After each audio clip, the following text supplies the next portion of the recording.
Posso começar, então? Pode sim, vamos lá. Então, boa noite a todos. Meu nome é Juliana, eu sou fellow de cirurgia refrativa ceratocone, fellow de córnea também, pela Santa Casa, e hoje a gente vai conversar sobre lentes de contato após cirurgia refrativa.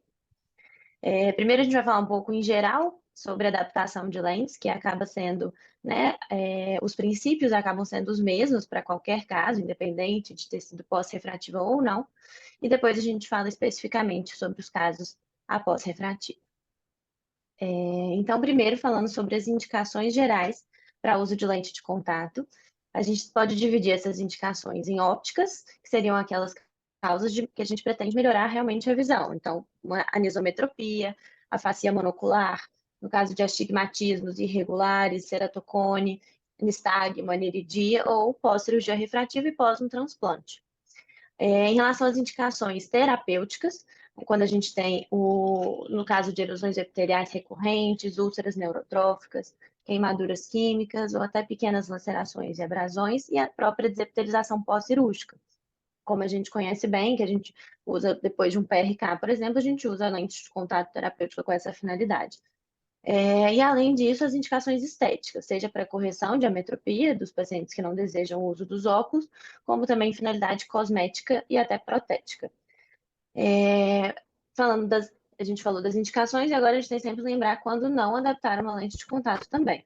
Primeira coisa, um paciente desmotivado. É claro que a primeira adaptação de lente é sempre muito desafiadora. Às vezes o paciente é um pouco receoso, pode ter um pouco de medo.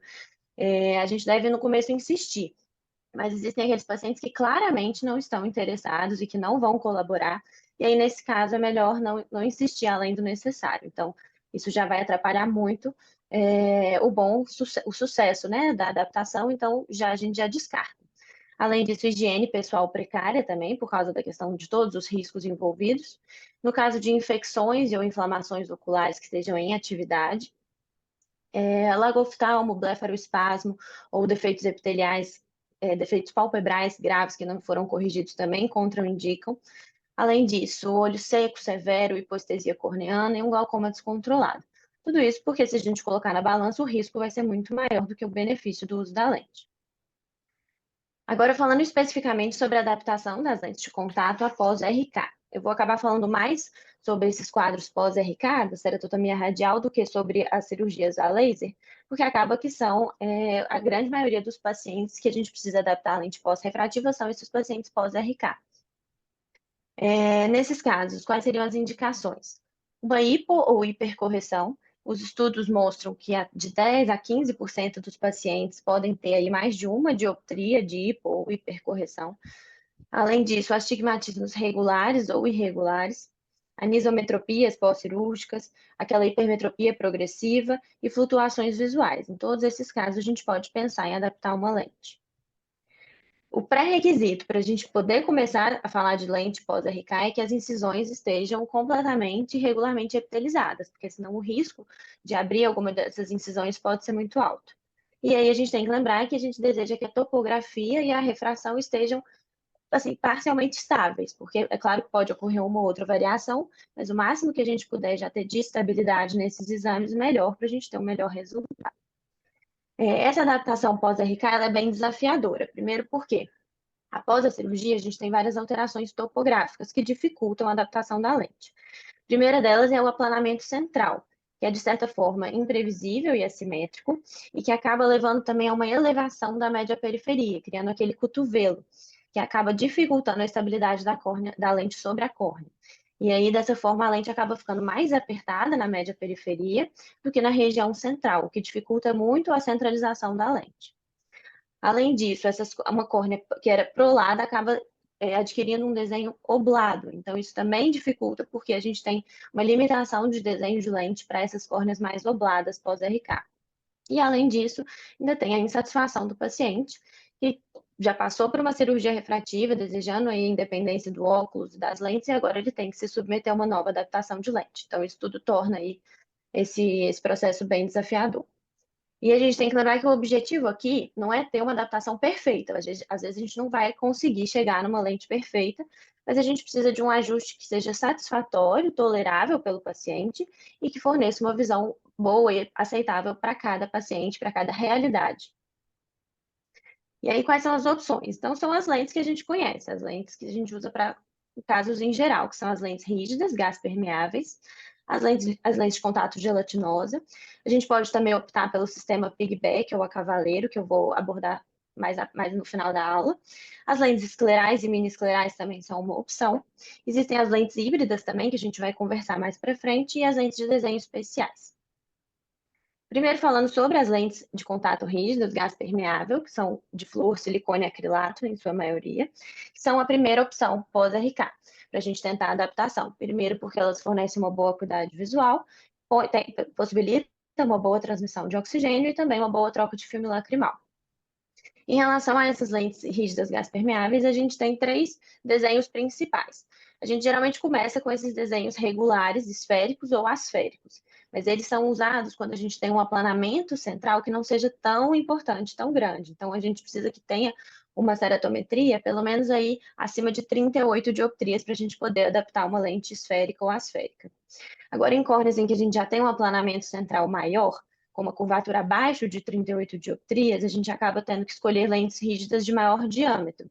E nesses casos, a zona óptica ela tem que ser menor do que a lente convencional para evitar aquela retenção de lágrimas e debris ali entre a córnea aplanada e a lente de contato.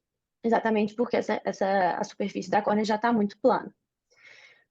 Além disso, a gente tem também essas lentes de contato rígidas gás permeáveis de curva periférica reversa. E aí elas são indicadas para os casos em que a gente tem um maior aplanamento central ainda, com uma curvatura às vezes abaixo de 35 dioptrias. E elas funcionam como está mostrado aqui no desenho, com a periferia mais curva do que a região central, exatamente para adaptar melhor nessas córneas bem obladas. Em relação às técnicas de adaptação, também a gente segue os mesmos princípios, independente de ter sido submetido ou não a uma cirurgia refrativa, mas aqui a gente tem algumas particularidades. Então, a gente sempre começa pela curva base. Eu tive aqui como referência bibliográfica o CBO, e lá eles colocavam que a gente pode usar a curva base tanto com base na topografia, definir a curva base com base na topografia, ou na ceratometria. Se a gente optar pela topografia, a gente vai usar a topografia pós-operatória. E aí eles indicam de escolher um ponto 3,5 milímetros acima do eixo visual para a gente alinhar a lente com a média periferia superior da córnea. E a partir daí a gente vai escolhendo a melhor lente, mas eles sugerem de começar apertando, encurvando de 2 a 3 dioptrias com lentes de diâmetros grandes e usando como base as medidas então topográficas pós-operatórias. Agora, se a gente for usar a ceratometria, o ideal é a gente usar a ceratometria pré-operatória. E aí a gente vai usar aplanando de 1 a 2 dioptrias ou mais, se necessário, de acordo com a ceratometria pré-operatória. Além disso, a curva periférica, como a gente falou, ela deve ser mais apertada para proporcionar uma melhor centralização da lente, por causa daquela região da média periferia que acaba sendo mais curva. O diâmetro da lente também deve ser um diâmetro maior, de 9,5 a 10,2 milímetros, por causa daquela questão do aplanamento central, para a gente evitar ali o acúmulo de lágrima, de debris e facilitar a centralização da lente. E a zona óptica também pequena com relação ao diâmetro total da lente, pelos mesmos motivos que a gente já conversou. Então, aqui em relação ao padrão da flúor que a gente espera, a gente tem esse lago apical, como mostrado na figura de cima, devido, né, que é o acúmulo de flúor ali na região central, que está mais aplanada, e a gente vê também uma leve pressão aqui na zona mediana periférica, por causa daquele cotovelo da média periferia, também a gente já conversou. E sempre lembrar que é importante observar o movimento livre no meridiano vertical, como a gente já conhece bem para adaptação de qualquer lente. Em relação aos problemas mais comuns e complicações, a gente pode ter, então, uma pressão excessiva na zona mediana, que acaba levando, então, às vezes, a traumas, erosões, isso também, e até hipóxia, isso pode levar a complicações. Movimentação excessiva da lente, por causa daquela dificuldade de centralização, própria descentralização da lente, defeitos epiteliais recorrentes, bolhas de ar e debris que podem ir se acumulando ali, e erosões nas linhas de incisão. Aqui a gente tem alguns exemplos que o CBO colocava. Nessa tem aqui essa região de pressão na zona mediana periférica, que acabou provocando apenas erosões, mas que aqui na imagem a gente não consegue ver bem, mas a gente vê de ar centrais, devido aí a uma curva base muito apertada ou até uma zona óptica muito grande. E aqui na imagem B, a gente tem também essa região de pressão mediana, com essas bolhas de ar centrais, e que mostram uma zona óptica descentrada. Então, um desenho inadequado. E também a gente vê uma lente descentrada para inferior e que acabou da Tite aqui na periferia, né? Na figura A. E além disso, e na figura B, aí a gente já tem aceitável da lente. A lente ficar coberta na porção superior pela pálpebra, isso é desejável. Agora, falando sobre as lentes gelatinosas, usadas pós-RK, elas são indicadas principalmente quando o paciente não tolera o uso das lentes rígidas. Ou então, quando a gente tem aí alguma erosão epitelial recorrente, e até as lentes coloridas, estéticas, podem ser usadas também no caso de brilhos e reflexos excessivos na visão, causando desconforto para o paciente. As lentes gelatinosas, a grande vantagem delas é o conforto e a facilidade de centralização, mas a desvantagem é que elas permitem uma menor qualidade visual e também estão mais associadas a complicações. Em relação às principais, ao tipo de lente de contato gelatinosa indicada para esses casos, a gente tem sempre que lembrar que são aquelas de alta transmissibilidade de oxigênio, as de silicone e hidrogel são as mais indicadas e mais usadas, podem ser as de descarte diário ou de troca programada frequente, as lentes tóricas, nos casos de astigmatismos, ou então lentes de desenhos especiais, e as lentes coloridas, como eu falei, para reduzir esses brilhos e reflexos. Em relação à adaptação da lente gelatinosa, não tem grandes diferenças em relação a uma adaptação de lente de contato gelatinosa numa córnea normal. São lentes gelatinosas de diâmetro 1 a 2 milímetros maiores do que o diâmetro horizontal da córnea, com alto DK, com uma boa centralização, movimentação de pelo menos 1 milímetro ao piscar, e sempre observando ali a questão da periferia, do limbo, porque a lente também não pode ficar comprimindo os vasos limbares. Em relação às principais complicações que a gente tem com o uso das lentes gelatinosas, a gente sabe que a gente pode ter neovascularização corneana, seja por causa do trauma mecânico da lente sobre a córnea, ou então lentes muito apertadas que acabam comprimindo ali os vasos limbares, ou então por hipóxia e até inflamação. Além disso, o edema de córnea também é uma complicação possível e a ceratite infecciosa, principalmente naqueles casos em que a gente tem aí o uso inadequado das lentes. Agora, falando sobre a adaptação das lentes pós-PRK e LASIK, aqui já é um grupo mais restrito, né? Então, a minoria dos casos que a gente precisa adaptar uma lente após fazer a cirurgia de PRK ou LASIK, mas existem alguns casos que isso é necessário. Aqui a gente não tem tanto essa necessidade de adaptação, porque os resultados da cirurgia são mais previsíveis, se comparados ao da ceratotomia radial. E aqui a gente também tem a possibilidade de retratamento cirúrgico. Então, muitas vezes, quando possível e quando a gente tem uma boa indicação, a gente pode fazer uma nova cirurgia, se houve ali algum problema na primeira cirurgia. Mas uma minoria de casos precisa dessa adaptação de lente. E aqui a gente tem que lembrar que para a gente começar a adaptar também, a gente precisa daquela estabilidade da refração que acontece em torno de 3 a 6 meses da cirurgia. Então, a gente não pode ser precipitado e já começar a pensar em algum insucesso antes do período, porque a gente tem que esperar aí a gente chegar numa refração mais estável para ver qual foi o resultado final mesmo.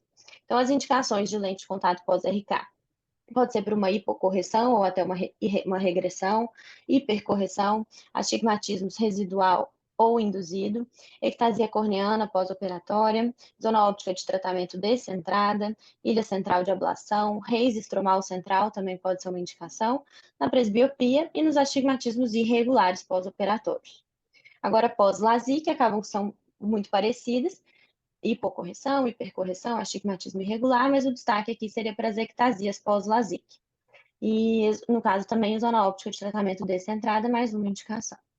Agora, as opções de lentes são as mesmas que a gente já falou, né? As rígidas gás permeáveis, tanto esféricas quanto asféricas, as gelatinosas, as esclerais, as híbridas, e esse sistema piggyback também pode ser uma.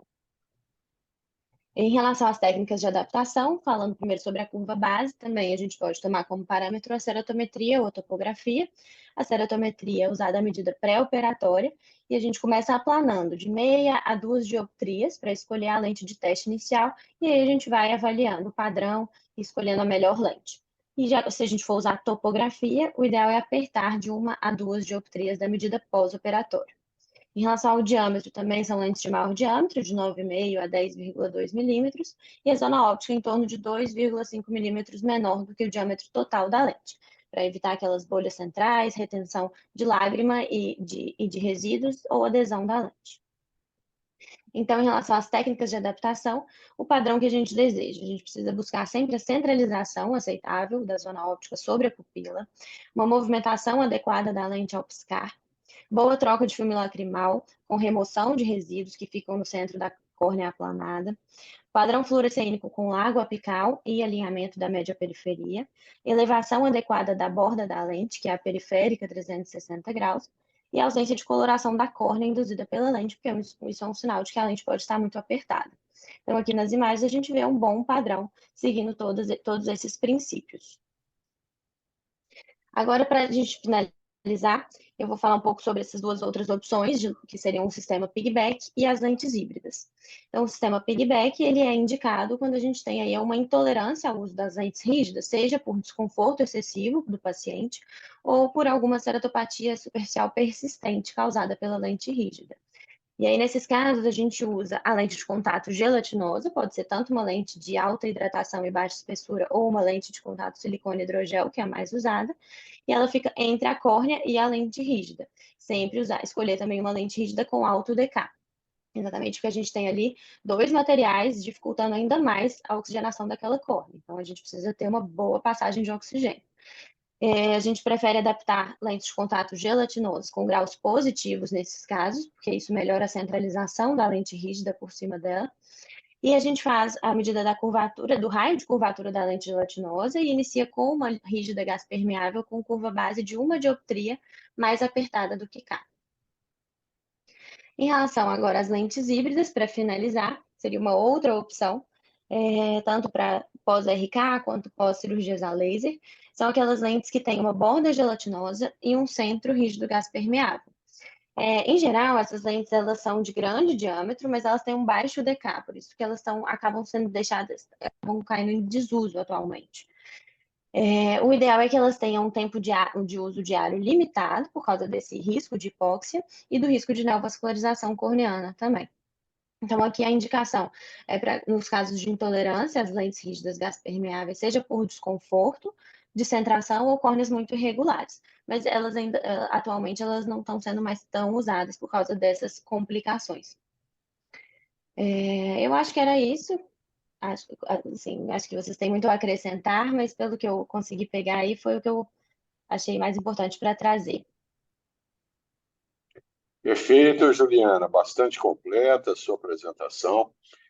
Reinaldo, você quer fazer os comentários iniciais, por favor? O Arnaldo, o Cláudio está aí? Cláudio, eu acho que o Cláudio, Tá. deixa eu confirmar Tá aqui, sim, já peraí. vi aqui, tá. Então é o Isso, seguinte, o Cláudio, como é o nosso coordenador do Fellowship de Lentes de Contato, eu acho que é a pessoa mais perfeito, indicada para poder fazer esses comentários iniciais aí. Cláudio, você podia maravilha. comentar conosco então aí as suas considerações sobre a apresentação da Juliana e alguma coisa a mais que você queira complementar? Legal. Boa noite, pessoal, tudo bem?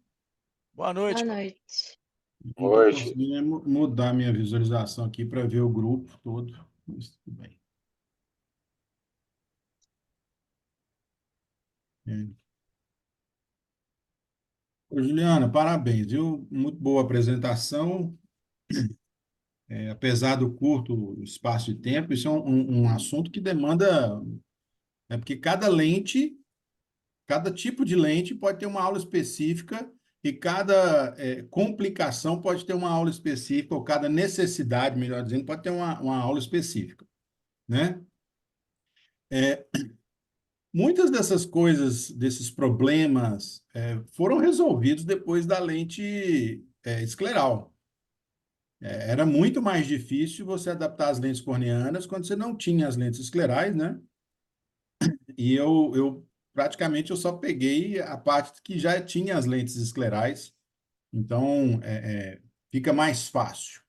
E dentro do universo de lente escleral, e como o nosso principal problema fica sendo aí o pós-RK, né? Isso vai ser assim durante um tempo, até que esses pacientes que fizeram RK passem para um outro plano, e aí a geração de vocês não vai ter mais tanto esse problema, né?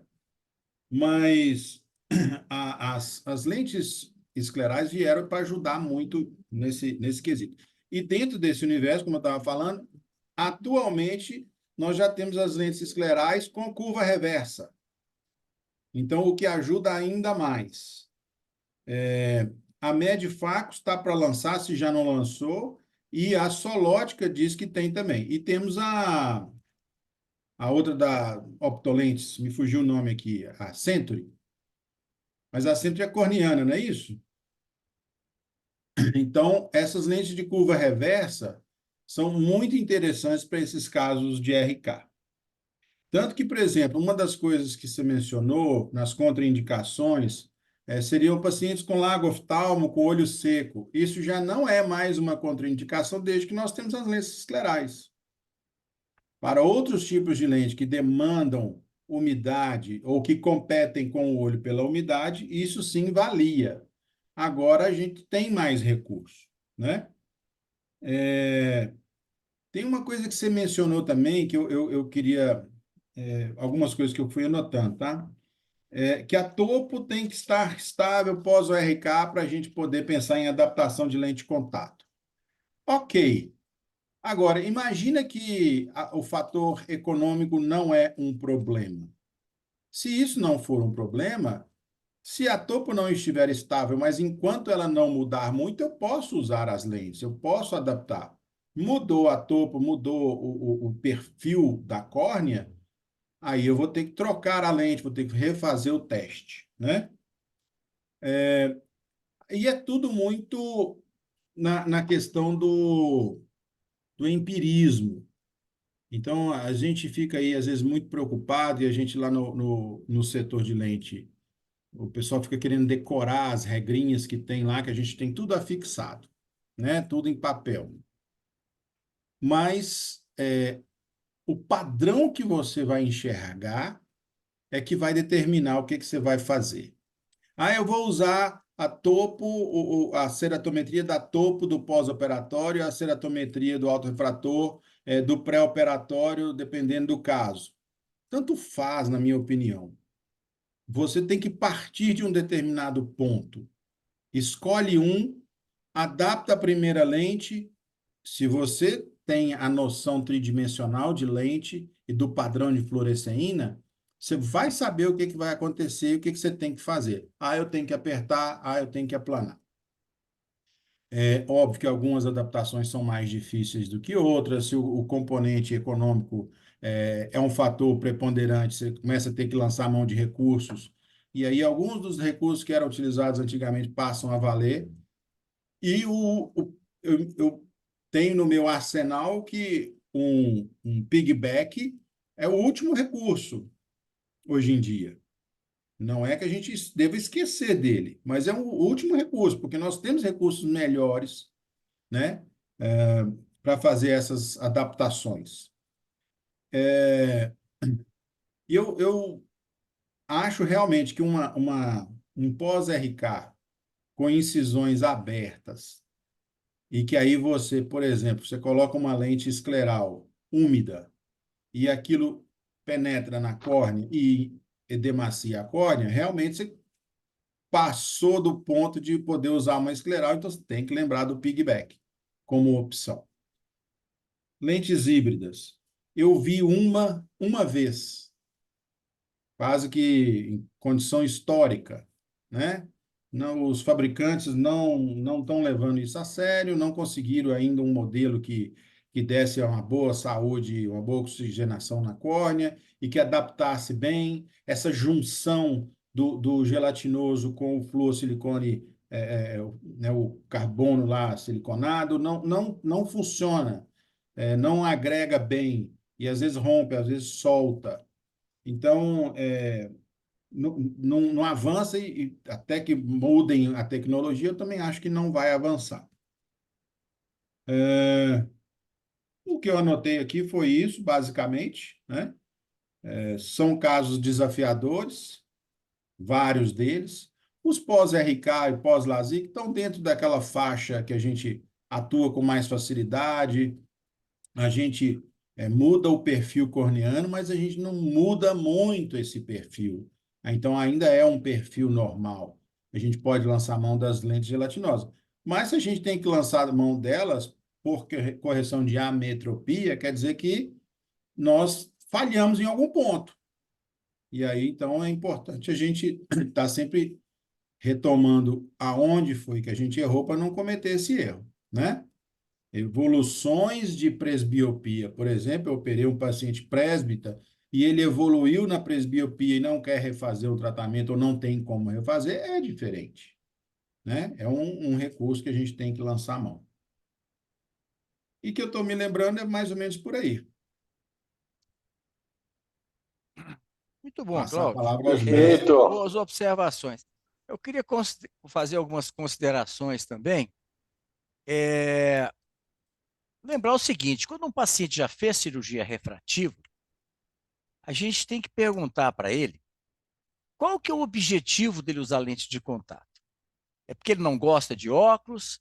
É para ele substituir o uso do óculos? É para usar socialmente? Porque se esse paciente quiser uma lente para uso social, se ele tiver uma boa visão com lente gelatinosa, usa uma lente gelatinosa, vai resolver o problema dele. Às vezes não vai dar uma visão excelente, mas ele muitas vezes ele opta por uma visão não tão boa, mas com um conforto satisfatório. Então a gente tem que ver qual que é o objetivo dele. Os pacientes que foram submetidos a RK, RK, para vocês saberem, é o seguinte: ela foi uma técnica usada da década de 80 a 90. Então, os pacientes hoje estão na faixa de, se operaram lá com 20 anos, estão hoje na faixa de 54 a 64. Ou seja, uma fase onde muitas vezes eles não têm catarata, têm córneas muito planas, com altas hipermetropias, e esses casos eu gosto muito de fazer um H-LASIK. Eu melhoro a asfericidade dessa córnea, melhoro a qualidade da visão desse paciente e até facilita depois você fazer um cálculo da lente intraocular. Então, e é outra coisa interessante também, quando você faz um H-LASIK, essas córneas ficam mais estáveis, tem menos flutuação durante o dia, que é uma das queixas desses pacientes. Às vezes, de manhã é a hora que a córnea está mais plana. Então, ele tem uma alta hipermetropia. Ao longo do dia, essa hipermetropia diminui. Então, eles muitas vezes têm dificuldade de usar um óculos. Eu tenho um paciente que eu tive que passar para ele um óculos aquela rodinha aqui que a lente vai para frente e para trás, porque ele não tinha um óculos que ele pudesse usar o dia todo. Então, ele tinha um monte de óculos, isso não era prático para ele, né? Então, lembrar que a lente gelatinosa pode ser uma ótima alternativa se o paciente tiver uma boa acuidade visual com óculos, não tiver um astigmatismo muito irregular. Agora, uma coisa que eu acho que é muito importante a gente lembrar que essas incisões da RK, gente, elas não fecham, elas não cicatrizam. Você tem uma cicatrização do epitélio. Se você fizer um LASIK 20, 30 anos depois do RK, essas incisões poderão abrir e abrem, principalmente as incisões inferiores. Elas abrem. Você tem que reposicioná-las e corre tudo bem. Então, é muito importante o paciente que usa lente de contato pós-RK ser orientado do risco de complicações. Se ele tiver uma abrasão epitelial, ele pode ter uma ceratite, essa ceratite infiltrar por aquela incisão e você ter uma úlcera de córnea grave, muito grave. Eu me lembro de um caso, acho que eu já até apresentei esse caso para vocês, eu tratei de uma úlcera de córnea grave de uma paciente submetida a RK, e depois de inúmeras consultas, essa paciente um dia, ela pediu, na verdade ela trouxe quesitos, provavelmente escrito por um advogado, dizendo assim: as incisões foram causadas pela cirurgia refrativa. Essa infecção que ocorreu na córnea foi porque a incisão feita pela cirurgia refrativa abriu. E não sei o quê. Tudo para comprometer a cirurgia que ela fez há 30 anos.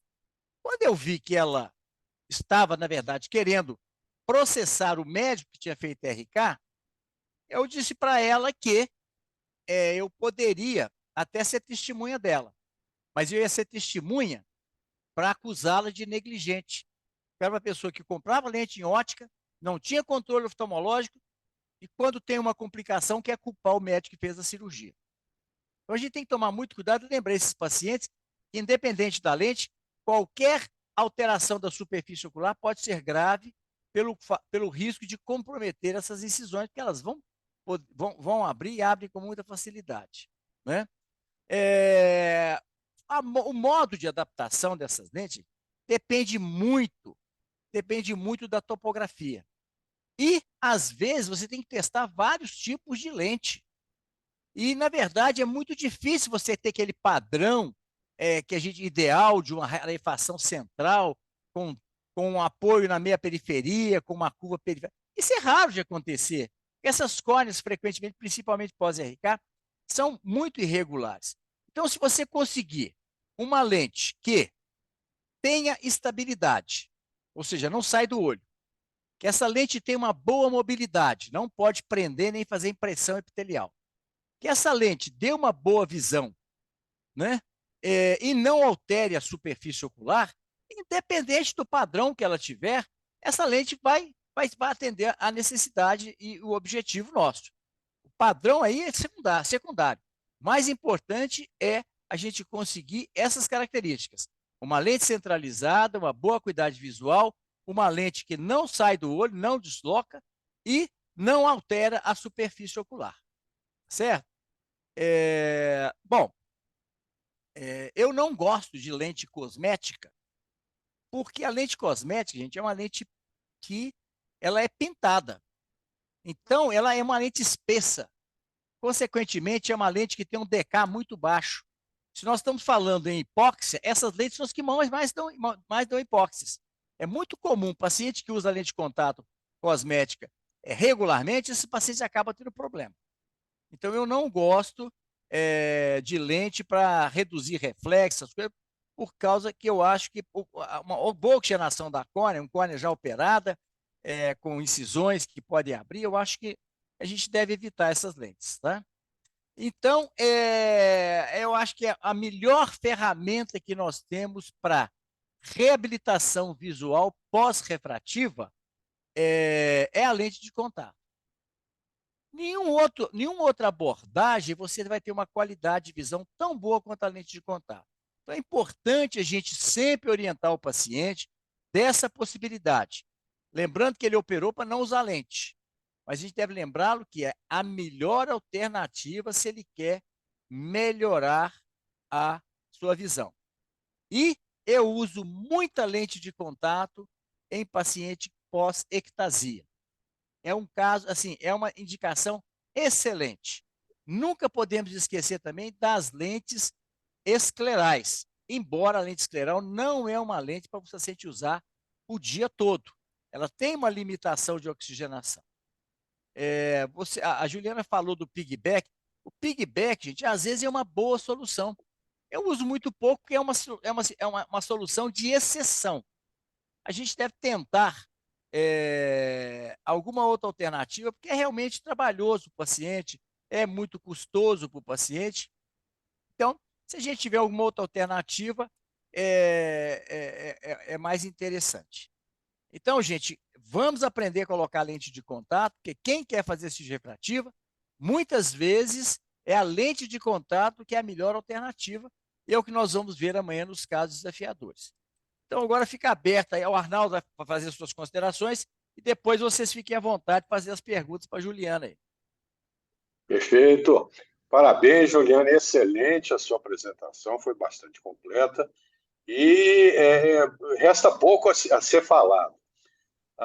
Com relação à adaptação de lente de contato pós-cirurgia refrativa. No curso do Kleber Godinho, que é a nossa referência em adaptação de lente de contato, todo ano o Kleber me convidava e convidava o Ferrara para a gente falar no último dia sobre implante de segmento de anel em ceratocone e cirurgia refrativa. O Kleber adorava falar que ele não era contra a cirurgia refrativa, ele é muito pelo contrário, ele era a favor de cirurgia refrativa, porque ele é que resolvia os problemas de cirurgia refrativa com lente de contato após a cirurgia.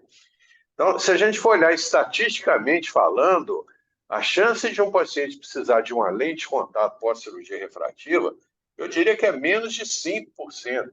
Ou seja, a grande maioria dos nossos pacientes, não estou me referindo a RK, estou me referindo a PRK e LASIK. A chance de você ter um insucesso, uma aberração corneana, uma deformação da córnea que exija realmente adaptação de uma lente de contato escleral, realmente, estatisticamente falando, é muito pouco.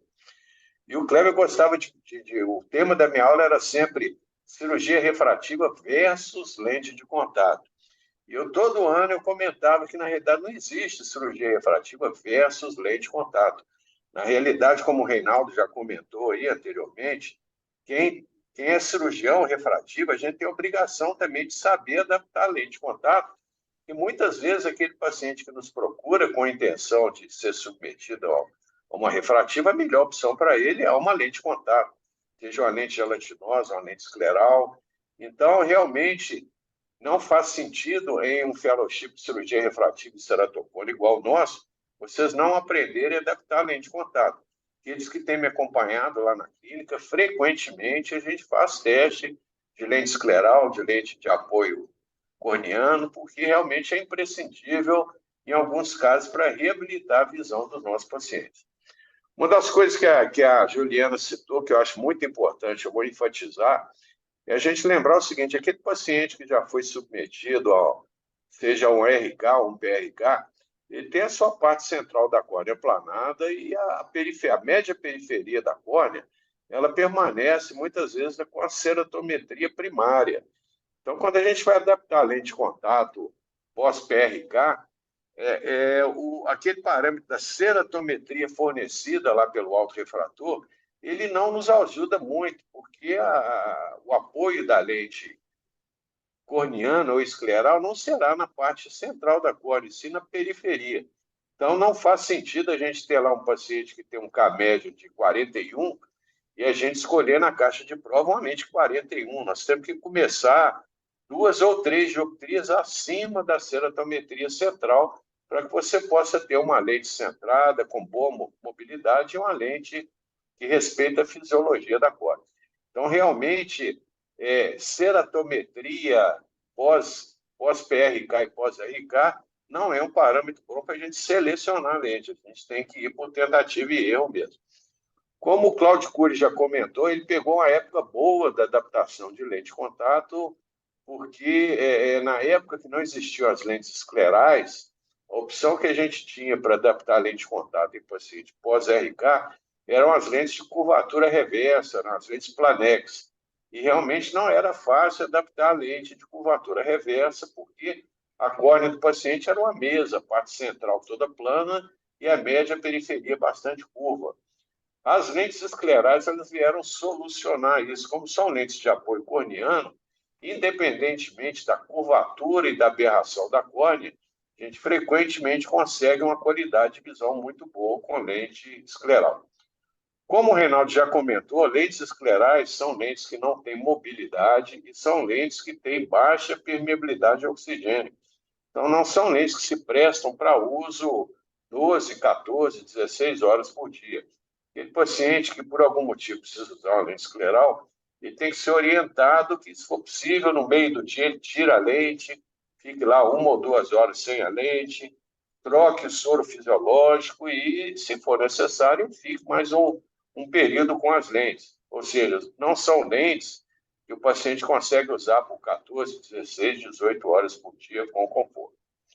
Reinaldo comentou também que ele gosta muito de resolver o problema da alta hipermetropia pós-RK com LASIK. É uma técnica boa, dá bons resultados, mas aqueles pacientes que foram submetidos a RK na década de 80 e 90, a grande maioria deles está na faixa aí de acima de 60 anos, e todos eles já têm um certo grau de esclerose cristaliniana que já justificam a cirurgia de catarata. Então, eu, pessoalmente, aqueles meus pacientes problemáticos, eu praticamente só fiz 2 casos de RK na minha vida, porque quando eu comecei a me interessar por cirurgia refrativa, o laser estava começando. Então, felizmente, eu só operei 2 pacientes de baixa miopia. Eu acompanho esses pacientes até hoje e o resultado muito bom. Mas a minha preferência por corrigir a alta hipermetropia em pacientes pós-RK é com a cirurgia de catarata mesmo, que a gente consegue um resultado muito bom no sentido de corrigir aquela alta hipermetropia, e esses pacientes eles adoram o resultado da cirurgia, porque muitas vezes a gente consegue até fazer uma monovisão e dar uma qualidade boa para esses pacientes, até para a visão intermediária. Então, a minha primeira opção naquele paciente que tem RK e que já está nessa faixa aí acima de 60 eu não vou nem dizer faco refrativo, é uma cirurgia de facoemulsificação convencional mesmo, e que certamente o paciente vai ficar muito satisfeito. Ok? Então, com relação à lente híbrida, pessoal, lente híbrida é aquela lente que a ideia é excelente na teoria, mas que na prática, infelizmente, ela não funciona, porque os pacientes que normalmente, os poucos pacientes que eu adaptei lentes híbridas, eles não notavam o conforto que eles tinham com a lente gelatinosa, e muitas vezes a qualidade de visão, pacientes muitas vezes tinham aberração, tinham um astigmatismo importante, e a qualidade de visão com essas lentes híbridas também não era satisfatória. Então, realmente são lentes que praticamente caíram em desuso. Com relação à adaptação a cavaleiro, piggyback, é o último recurso, porque realmente nenhum paciente tolera usar dois tipos de lente com produtos diferentes e realmente complica.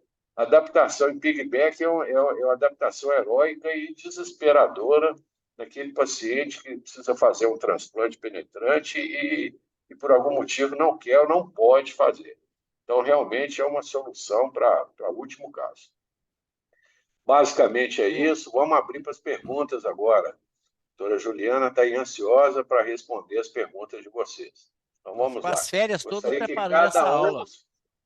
Exato. Eu gostaria que cada um dos fellows fizesse aí a sua pergunta, começando aí com o doutor André Lamonier, por favor. Boa noite a todos. Boa noite. Ju, parabéns pela apresentação. Minha pergunta, na verdade, tem a ver com o tema lente de contato, mas foge um pouquinho da aula. Só pela experiência dos chefes aí. Aquela lente estética, paciente que a estética é como se fosse uma simulação de olho, né? Acho que é lente filtrante que chama. Qual que é a experiência de vocês com essa lente? O resultado é bom? O paciente adapta bem? Ela é muito cara? Não tem nem noção do preço. Você está falando de cosmética colorida? Mas Lentes filtrantes com pupila preta, né? Paciente com Isso, glaucoma. exato, Foi uma exato. coincidência muito grande, André. Hoje à tarde eu atendi uma paciente que é uma paciente que foi submetida a uma cirurgia de catarata pelo SUS alguns anos atrás, e ela teve uma descompensação corneana pós-faco, e a cirurgia, infelizmente, ela tem uma córnea totalmente opaca.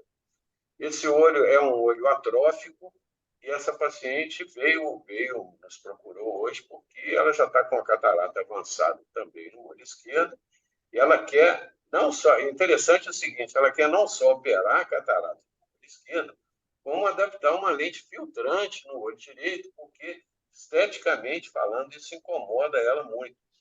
Então, hoje ela fez os exames lá preliminares, fez biometria, ela vai ser operada semana que vem, nesse olho único dela, e ela está, interessante que ela está mais interessada na adaptação de uma lente filtrante por questão estética do que propriamente pela cirurgia de catarata. Então, aquele paciente que realmente tem um leucoma importante, que tem um olho atrófico, ele se beneficia de lente filtrante, seja com pupila preta ou não, e isso pode ser um diferencial muito grande na qualidade de vida do paciente. Aqueles pacientes que têm leucoma corneano e têm olho atrófico, eles se sentem muito incomodados porque as pessoas perguntam e causa realmente um prejuízo estético grande. Então, são adaptações que normalmente o paciente fica muito satisfeito e são lentes relativamente baratas, não são lentes caras. Então, da Solótica tem vários fabricantes aí que têm lentes filtrantes com pupila preta ou não, e realmente elas funcionam muito bem em termos estéticos para esse segmento de pacientes. Okay? Ótimo, beleza. O André, o só Reinaldo, complementando uma coisa aqui, Só queria Ah, complementar sobre essas lentes filtrantes. Na verdade, essas lentes a gente chama de cosméticas, porque você tem ela de pupila preta e pacientes que têm leucoma, como o Arnaldo falou. Lembrando que a gente deve tentar primeiro essas lentes antes de pensar em encaminhar esse paciente para fazer uma evisceração. A evisceração e principalmente a enucleação, gente, é um trauma muito grande. Mesmo o paciente não tendo visão, o fato de ele ter o órgão, de preservar o órgão, isso para a autoestima dele é muito importante. E às vezes a estética com a lente, com essa lente com pupila preta, ela dá uma qualidade assim, de estética muito boa. Hoje os laboratórios sofisticaram tanto que quando eu peço essa lente, eu mando uma foto do olho da íris do paciente, que eu quero que eles façam também a coloração da íris, e não apenas a pupila preta. E aí fica muito bom, fica excelente. É praticamente imperceptível, assim, para quem não conhece o paciente, né? Essa lente fica excelente, então a gente sempre deve considerar essa possibilidade. E uma novidade também que tem lá no fellowship nosso lá, é que eu acho tão importante essa questão da lente de contato, que a gente incentiva os fellows a fazer também simultaneamente o fellowship de lente de contato. Às vezes o colega não tem disponibilidade, então a partir dessa nova turma, eles vão passar um período comigo lá na clínica exatamente para aprender também a adaptação de lente de contato. Que a gente tem um movimento lá muito grande de lentes de contato especiais. Todas essas lentes aí que nós falamos aí, Rosicar, lente escleral, lente Rosicar XL, Rosicar IC, a gente tem muitos pacientes que vêm para operar, muitas vezes eles saem de lá com essas lentes de contato e aqueles que vão me acompanhar lá vão ter oportunidade também de aprender a adaptar essas lentes. Vamos às perguntas aí. Posso muito fazer bem, também só vamos mais indo. uma complementação de que Claro. isso é muito interessante. Eu vou falar, inclusive, o preço da última que eu comprei foi R$ 562, que dura, entre aspas, é uma lente para um ano, né? Você tem que tirar realmente a foto, é uma foto de close do olho do paciente, de alta resolução, para eles escolherem ou te sugerirem, mas eles não garantem também uma íris parecida com a do outro olho. E vocês que fazem aí o fellow de córnea, eu acho uma alternativa infinitamente mais simples, mais plausível do que fazer tatuagem de córnea. Vocês já fazem tatuagem de córnea lá na Santa Casa? Sem contar a bagunça, né? Porque suja tudo, que é uma tinta de tatuagem. Então é muito mais complexo. A gente ainda não Ok, fez, mas eu acho que vamos fazer, no caso. Mas é porque, muito na bem, vamos verdade, é um para. paciente, agora que eu me lembrei que ele tem muita irregularidade na córnea. Ele até tentou adaptar a lente cosmética, mas não ficava. Aí a única opção foi a tatuagem. Se a córnea for Ok, muito Juliana, irregular, vamos. realmente ela vai deslocar, e se ela deslocar, o efeito cosmético é péssimo. É como se a pupila o paciente tivesse um estrabismo. Então fica muito ruim. Então a lente tem que ficar realmente parada. Agora a gente Ok, tem então vamos lá a para a possibilidade também de pergunta. mudar a curvatura base. A gente pode pedir uma curva base de 7,3, por exemplo, que ela vai ficar menos móvel, a curva base média 7,6 e a mais plana 7,9. Então, quando o paciente tem um deslocamento muito grande, quando você vai mandar fazer a lente, você pode pedir para alterar a curva base. Ok, doutora Carolina. Oi, boa noite. Boa noite, Juliana. Achei ótima a aula. Assim, eu não tenho nenhuma dúvida, não. Só achei que foi muito bom mesmo. Não que eu saiba tudo de jeito nenhum, mas eu não tive nenhuma dúvida, não. Perfeito, Carolina. Doutora Ana Maria, tem alguma pergunta? Oi, boa noite. Parabéns, Ju, pela aula, foi excelente. Na verdade, eu não tenho nenhuma pergunta específica, não, só um comentário mesmo. Por exemplo, muitas vezes o paciente de cirurgia refrativa, eles nos procuram, né, pelo fato de não gostarem de usar os óculos e não se adaptarem às lentes de contato. Aí talvez, assim, no pós-PRK, pós-LASIK, aconteceu ali uma hipocorreção, um resultado indesejado. O fato, às vezes, né, oferecer para o paciente essa nova possibilidade cirúrgica, assim, às vezes pode ser uma situação, né, é uma ótima opção, mas lidar com isso, assim, sabe? Porque ele inicialmente nos procurou pelo fato da má adaptação das lentes. Enfim, nunca aconteceu isso, assim, na minha pouca experiência, né? Mas só esse comentário mesmo. É interessante, pessoal, pelo seguinte, essa pergunta da doutora Ana Maria, esse comentário é o seguinte: dependendo da fase da vida do paciente, sempre vai ter uma opção melhor para ele. Aquele paciente, por exemplo, adolescente que é míope, que tá enxergando mal na escola, muitas vezes a prescrição de um óculos vai resolver o problema dele durante muitos anos para a criança. Aquela criança que é míope, que usa óculos, chega na adolescência e ele se sente incomodado com os óculos e, eventualmente, quer praticar esporte, quer ter uma opção de lente de contato para uso social, para eventos, a lente de contato, seja uma lente gelatinosa, uma lente rígida, também vai ser uma ótima oportunidade para ele durante a adolescência dele. O adulto jovem que é míope e já usou lente durante muitos anos e que é uma outra opção que não seja óculos e lente de contato, ele tem a opção da cirurgia refrativa e ele, operando aí com a sua metropia estabilizada, ele vai ficar muitos anos com o problema dele corrigido. Aquele paciente que era míope e na faixa de 40, 45 começa a apresentar presbiopia, ele pode voltar a usar lente de contato, seja uma lente de contato gelatinosa multifocal, de adição high ou low, isso vai resolver o problema dele durante muitos anos. Quando ele chega na faixa de 60, 65 anos de idade, que já está com um certo nível de esclerose do cristalino, ele tem a opção de fazer a cirurgia de catarata e resolver o problema dele. Então, o que eu estou querendo dizer é o seguinte: em cada fase da vida dos nossos pacientes, existe uma opção boa, seja óculos, lente de contato, refrativa. Muitas vezes, após refrativa, ele eventualmente pode voltar a usar uma lente multifocal ou uma lente em monovisão, para que ele não tenha que usar óculos para perto. Então, não existe solução definitiva. Cada paciente vai ter a sua solução mais adequada de acordo com a sua vida profissional e a sua faixa etária. E, doutor Lucas, quer fazer a sua pergunta, por favor? Boa noite a todos.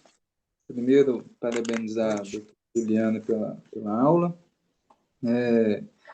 Na verdade, não tem nenhuma pergunta, é só um comentário mesmo que o doutor Arnaldo citou o curso do Kleber Godin, eu fiz ele no final do ano passado, e o que eles falam muito é que casos especiais, a gente tem adaptações especiais, né? Então, não adianta a gente chegar num caso pós-RK, como é que está a Zika, ele sempre achar aquele padrão 100% bonitinho, igual a Juliana mostrou em alguns casos aí, que nem sempre conseguir.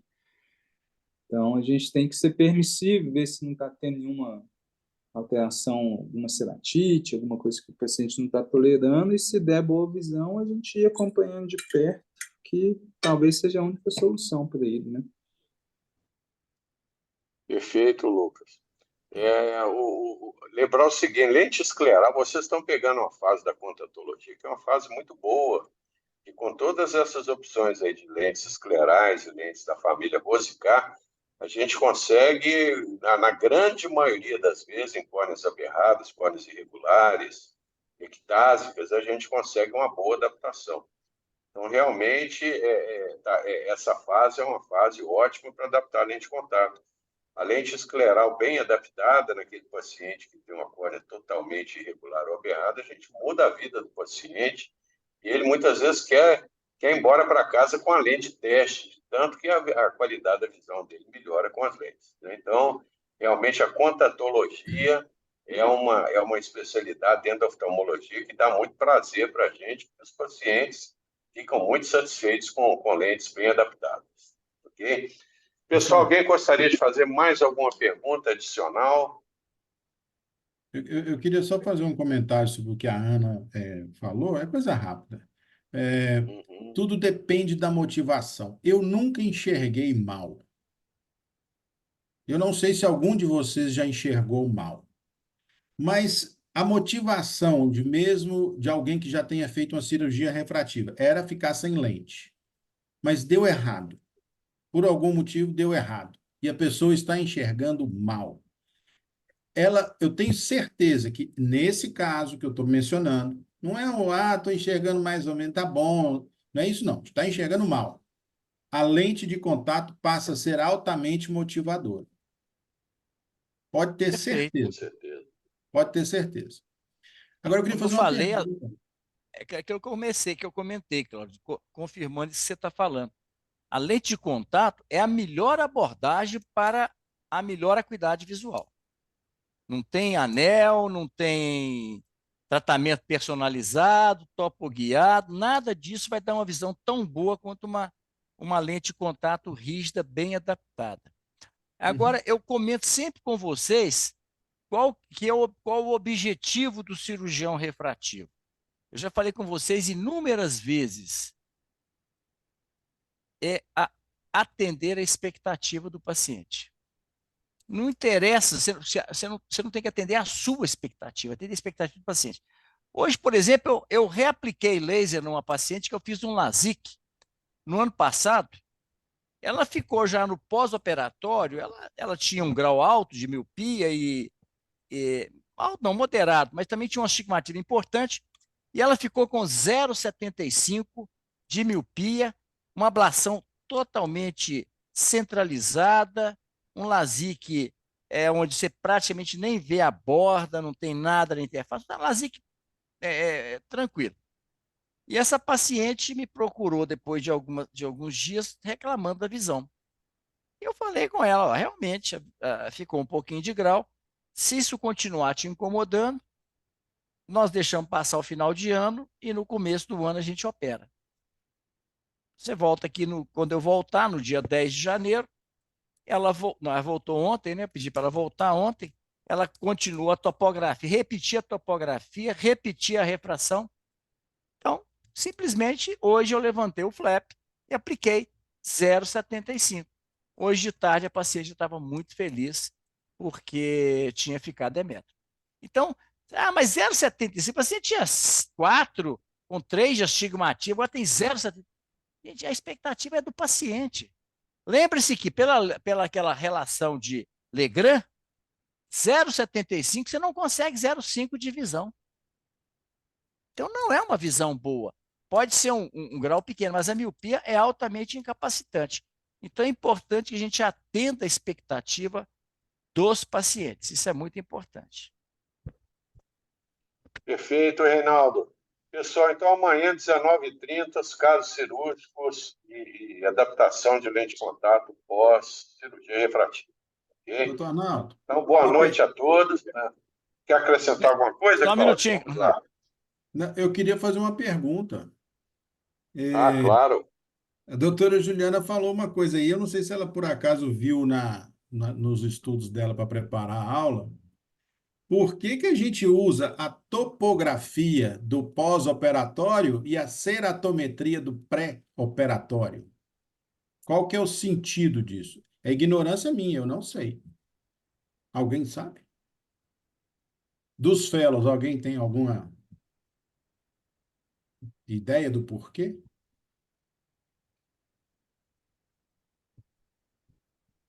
Não sei o porquê. O doutor Arnaldo até comentou, faz sentido usar a ceratometria do pré, porque a gente acaba que a ceratometria da média periferia, né, e da periferia, a gente não altera quando a gente faz o aplanamento central. Então, é meio assim, a meu ver, seria mais a lente, ela tem que ficar ali em contato com a média periferia, que corresponde à ceratometria de anos. Mas não sei por que essa diferença. A topografia para adaptação de lente pós-refrativa é mais ou menos uma comparação com a bússola. A bússola não vai te levar para lugar nenhum. Ninguém se acha um lugar pela bússola, mas pelo menos você sabe se você vai para o norte, sul, leste ou oeste. Então, a topografia e a ceratometria é para te dar um norte, para você falar assim, por onde que eu começo?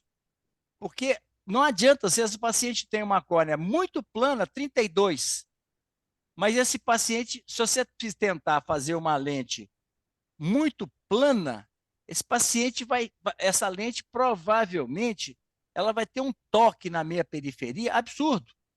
E essa lente tende a alterar essa superfície ocular. Você tem que tentar fazer uma lente que seja de boa mobilidade, a lente não pode ficar presa, é preferível uma lente mais solta, ela é mais fisiológica do que uma mais presa. Então, você, quando for fazer uma adaptação, você deve procurar fazer uma adaptação que, por isso que a gente usa diâmetro grande, porque você vai estar apoiando a lente na córnea não tratada. O grande problema é que muitas vezes começa a dar bolha central. Então, às vezes a gente tem que até orientar o paciente, colocar uma gotinha de soro para ver se a gente consegue fazer com que essa lente não dê essa bolha. Se der essa bolha, uma alternativa que existe é você tentar ir abaixando o K devagarzinho, de meio em meio, para que você vê qual que é o menor K que essa lente mantém uma boa mobilidade sem formar bolha. Porque com bolha o paciente não vai ter uma boa visão. Então, lembra da bússola? Você saber para que lado que você vai. Exato. Esse exemplo do Reinaldo ele é bastante interessante pelo seguinte: as lentes Planex, as lentes de curvatura reversa, elas foram criadas justamente por causa disso. Os pacientes que, pós-RK, que tinham a córnea muito plana, aquela mesa, se a gente adaptasse uma lente monocurva de geometria original, esse paciente, muitas vezes, a parte central da córnea, da lente, ficava tão longe da córnea que esse paciente tinha bolha frequentemente. Muitas vezes ele colocava uma gotinha de soro na hora de colocar a lente, meia hora depois estava lá a bolha. Então, o objetivo dessas lentes de geometria reversa foi justamente aplanar a parte central da lente, justamente para evitar a bolha. Felizmente, as lentes esclerais vieram resolver esse problema e, com o fato da lente escleral a gente ter que colocar o soro na hora de colocar, isso realmente melhorou muito a adaptação de lente nessas córneas muito aberradas. Mais algum comentário, pessoal? Alguma pergunta? Não, tem um comentário para a Juliana. Na verdade, Juliana, não é crítica, é uma orientação. Sempre que a gente tiver um tema, a gente deve se ater a esse tema, para a gente aproveitar o nosso tempo da melhor maneira possível. O tema é lentes de contato pós-cirurgia refrativa. Então, aproveite todo o tempo que você tiver para falar sobre lente de contato, não por indicações gerais de lente, contraindicações, mas para falar sobre lentes pós-refrativas, tá? É só para a gente, quando você for falar num congresso, você se ater ao tempo para que você use aquele pequeno tempo da forma mais efetiva. Essa é a primeira questão. E a segunda questão é uma situação que eu esperava que você fosse abordar e você não abordou, que é uma situação pós-refrativa também. É aquele paciente que teve uma cirurgia refrativa, teve uma ectasia, colocou um anel, e esse paciente não teve uma boa visão, não tem uma boa visão com óculos. É muitas vezes desafiador a adaptação pós-anel, principalmente quando a gente fazia muito anel manual. Há uma tendência do anel manual ele ser mais superficial. Então, o anel faz um alto relevo na córnea, dificultando muito a adaptação. Quando o anel é mais profundo, você tem a topografia mais regular. Você não tem aquela marca do anel como você tem quando o anel é mais superficial. Então, quando você tem um anel que ele é mais superficial e você não consegue adaptar uma lente corneana, muitas vezes a solução é ou você tirar o anel, se o anel não estiver trazendo grande benefício para o paciente, trocar o anel, ou então tirar o anel e colocar uma lente de contato. Ou se não for para tirar o anel, porque o anel trouxe benefício, você fazer uma lente escleral. Então, a lente escleral, para pós-anel, ela é muito superior à corniana.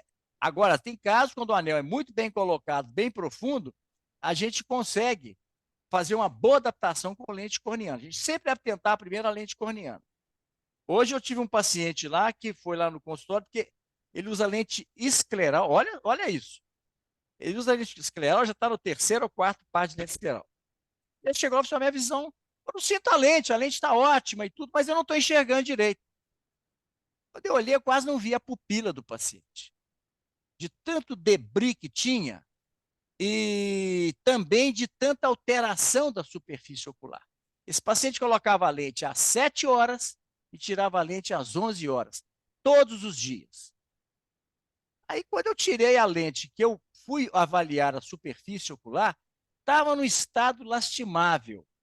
Um edema de córnea, tinha abrasões da córnea, ou seja, é um paciente que tem tudo para ter uma infecção, porque ele tem o epitélio já fragilizado, quer dizer, qualquer hora ele vai ter uma infecção. Refração, impossível. Uma córnea totalmente irregular. Falei com ele: você vai ter que suspender o uso dessa lente. Ah, mas não posso, porque eu não tenho óculos. Eu falei assim: mas você não pode continuar usando essa lente. Aí sabe o que eu fiz? Eu peguei uma refração que ele tinha lá atrás e passei aquele óculos para ele. Eu falei assim: isso aqui é o que eu posso te passar, é o que eu tenho de refração sua. Faz esse óculos aqui para dar pelo menos algum suporte, você tocar a sua vida, mas eu quero que você fique pelo menos uma semana sem essa lente e volte para a gente fazer um novo teste.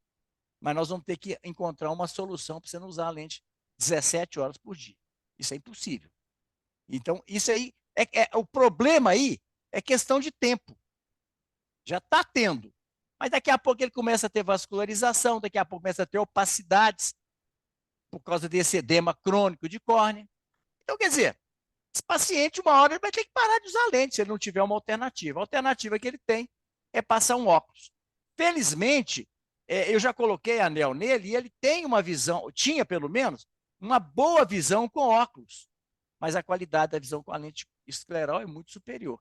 Então, nós vamos passar um óculos e ele vai ter que reduzir o tempo de uso, ou, quando não é possível, eu falo com o paciente: tire na hora do almoço, fica umas 2 horas sem a lente, você não precisa de lente para poder comer, você acha a boca sem lente. Então, fica sem a lente na hora do almoço, coloca a lente, você tem outro período da tarde. Ah, mas eu de manhã eu estudo, de tarde eu trabalho, de noite eu vou para a escola. Ah, pera lá, mas seu olho tudo tem um limite, tá? Então é isso aí, gente. Amanhã eu vou apresentar para vocês uns casos e eu gostaria que você, Cláudio, discutisse, né? Um dos fellows vai apresentar o caso. Eu gostaria que depois você fizesse suas considerações.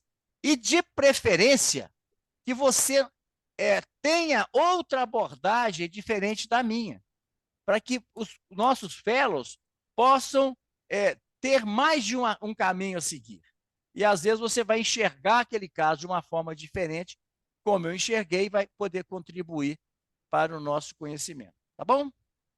Falou, gente. Eu só me coloco em enrascada, hein, Milson? Não, se eu tenho certeza que você vai nos dar brilhantes orientações e sugestões amanhã. Tá? Então, amanhã, 7h30, gente, com casos de lentes de contato pós-refrativa. Uma boa noite a todos. Boa noite, pessoal. Até amanhã. Obrigada, boa noite. Arnaldo. Parabéns, Juliana. Obrigada. Parabéns, Juliana. Boa noite. Arnaldo. Oi? Arnaldo, Oi. amanhã você vem cá para casa? Amanhã você vem para cá, né? A última vez eu fui aí, essa né? internet Esperando sua, aqui. não preocupa. Não, Não, você vem para cá. Estou com a internet top e estou com um computador novo aqui para você. Não, aqui. eu vou abrir amanhã um vinhaço para nós aqui amanhã, tá? Combinado. Então, amanhã te liga, a gente combina. Falou, então. Um abraço. Um abraço. Até amanhã. Até mais. Obrigado, tchau, Reinaldo. até amanhã. Falou, filho. Um abraço.